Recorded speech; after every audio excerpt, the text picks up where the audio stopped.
Before we talk about the other people you should listen to at this phase, your partners, I want to spend a bit of time talking about what exactly you'll be providing to your customers. In other words, what your product actually is.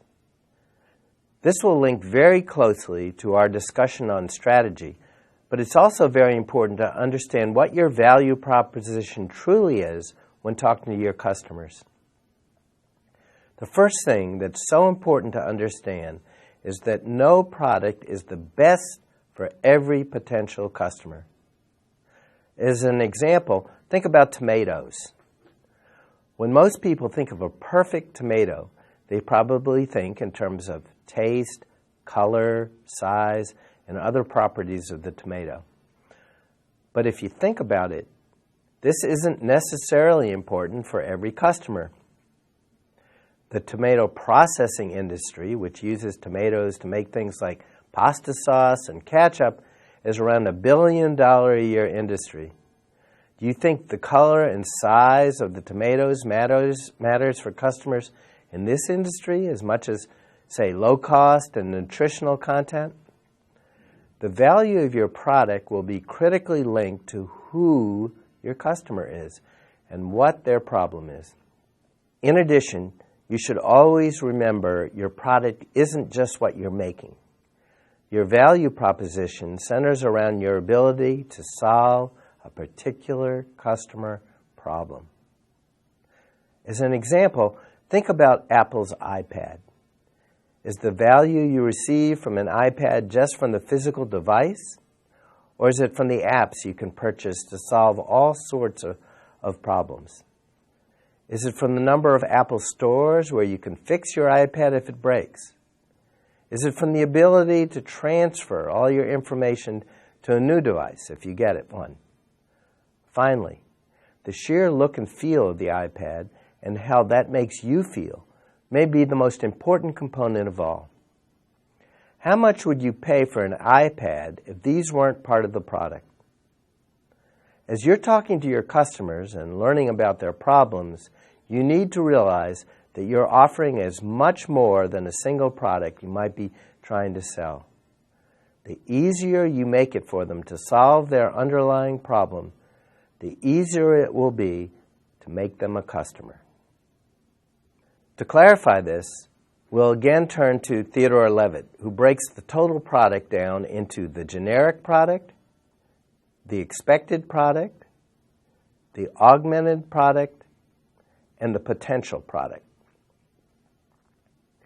The generic product is what you're making. There's no strategic element here. It's just the bare minimum you need to even be considered a seller in this market. The expected product is the generic product plus the customer's minimal expectations. For instance, it's the generic product that's priced right or delivered on time or is sold by a pleasant salesperson.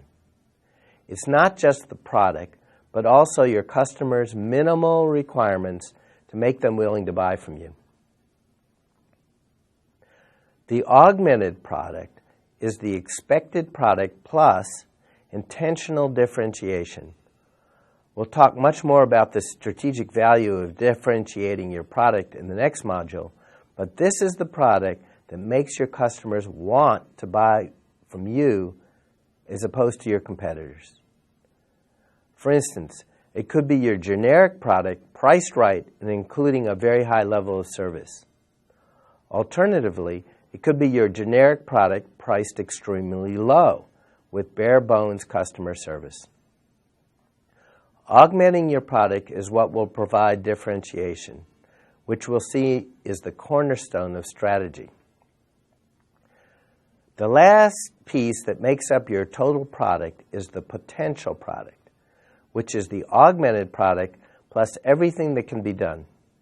It's not just the differentiation of your product today, but the potential value it holds for the customer in the future. As you're listening to your customers, focus on the total product, not just the generic product. Ask questions to start identifying what your customers' minimum expectations are. Pay special attention to the kinds of differentiation that would make your customers want to purchase your product over your competitors. Start grouping your customers into different segments, recognizing each segment might desire a different total product. In the case of tomato processing, customers need a product that's cheap and abundant. Restaurant customers need a product that's vibrant and appealing to all the senses, and they're probably willing to pay more for this augmented product. Putting this all together, entrepreneurship revolves around the customers.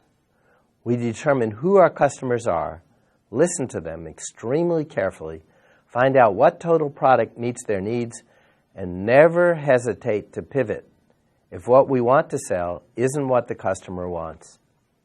Selling is all about what the seller wants to sell. Marketing is all about what the customer wants to buy. And as entrepreneurs, we can never stop marketing our product.